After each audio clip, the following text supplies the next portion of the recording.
All right, my man, the one and only Santana Moss joining the Holder Hangout. That's this new joint I got. That's what it's called? The Holder Hangout. The Holder I Hangout. like it. This is my first time having you in the Hangout since you were named one of the 90 greatest Washington franchise players. What does that mean to you? When you first got here from the Jets, when you first got here, did you ever think that you would make such an impact in a place that they would be one of 90? Well, you know, my goal was always to be all I could be for my teammates. You know, I never really played this game for the accolades.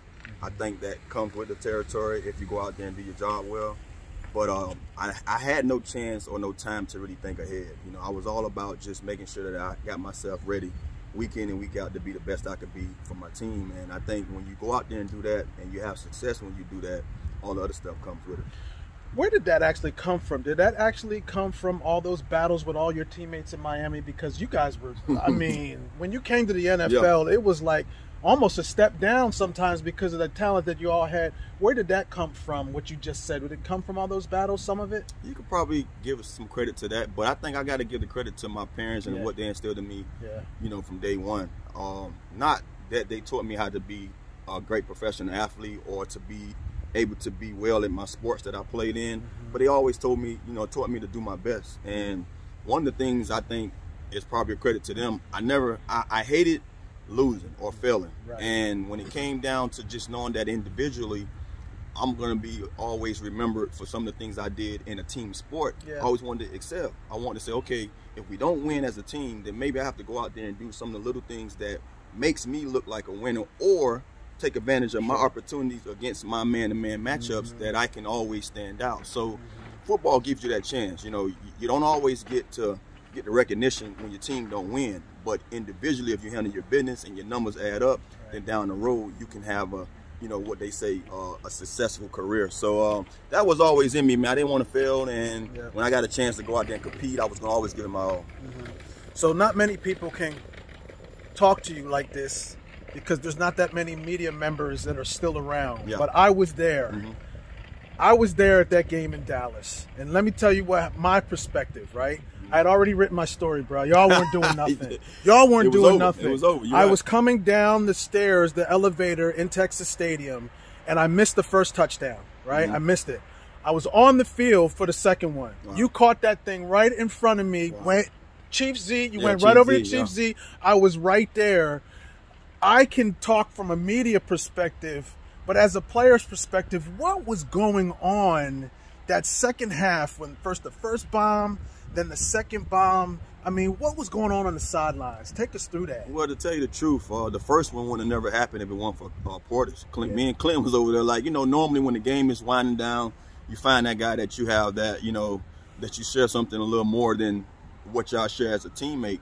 And he walked over to me basically to make sure I was okay. He saw my face. I had this frown on my face, and I was just pissed because I'm like, man, we came up here and do nothing. And then not only that, we didn't play well as a team. I left practice that week with my tongue hanging out of my mouth because we had ran so many special plays that I told these guys that it should work. And we hadn't ran any. So Porter's like asking me questions, and I'm kind of not like trying to talk to him, and then he say, "What's up, bro?" And I finally said, "Man, we ain't run nothing that I asked for." And they asked me to do all this stuff in practice for nothing. So Porter's walked off, comes back with Coach Gibbs. And Coach Gibbs like, "You want to run the Dino?" And I'm like, Dino was one of the special plays of the many plays we put in. I'm like, look at the clock. I mean, I guess. I mean, we got some more time to get out there and do it. And so the first bomb was a Dino route. It was a post, corner post. They gave me a chance to run it. It's something that I told them when I played with Aaron Glenn when he was with the Jets with me, that Marvin Harrison would run it all the time and win on it. And I'm like, man, this is a route that he's going to, because Aaron Glenn was a great cornerback, and he was a guy that would jump certain things. So I'm like, hey, maybe we could get him. Maybe we might not. But it worked. So that was the first one. And then I come to the sideline. If you see my motions that I kind of threw my hands up in the end zone, like, it was more so to say, like, well, at least I did something. You know, and then I get to the sideline and coach said, hey, we get the ball back, we're going at him again. So now I'm like, get your mind right. This might happen again. And Sean and those guys went out there and made a play to stop their O. And I remember we called the play. It wasn't the same exact play, but it was something similar. I was running the beeline post, and we called it on the wrong side of the field. Something happened with the formation, so we called a timeout and we changed field. Got me back on Aaron and your boy side, and it was just, you know, the rest is history. Man, I love it. And you know what the best part about that whole thing is? You did it at a game when they honored the triplets and they put them in the ring of honor at halftime. That was the best, you know, karma back to that. That after they did all that, and you all weren't doing nothing, you came back, and that was one of the most memorable. It was dope because you got to think too, man. I'm a Miami guy, so seeing Michael there, Michael Irvin there, and knowing that he was just getting honored, knowing some of the things that I was able to accomplish that he accomplished at UM. When I saw him later on that year, he wasn't pleased. Like, you did that to me. You know how Mike did. But it was fun, man, and that kind of set the tone for me here. I think really, man, you really never know how meaningful a game could be for your career and for the franchise. And I think now that I walk around, it's almost like for 14 years of my whole career, I did nothing but what they said I did a Monday Night Miracle, because up here that's all they ever talk about. But I appreciate it. I love it, and I'm glad I was a part of it. And we appreciate and love you. You never embarrassed our community. You never embarrassed the uniform, and collectively this fan base is thankful. Thank you, brother. I'm thankful. I appreciate you, brother. All right.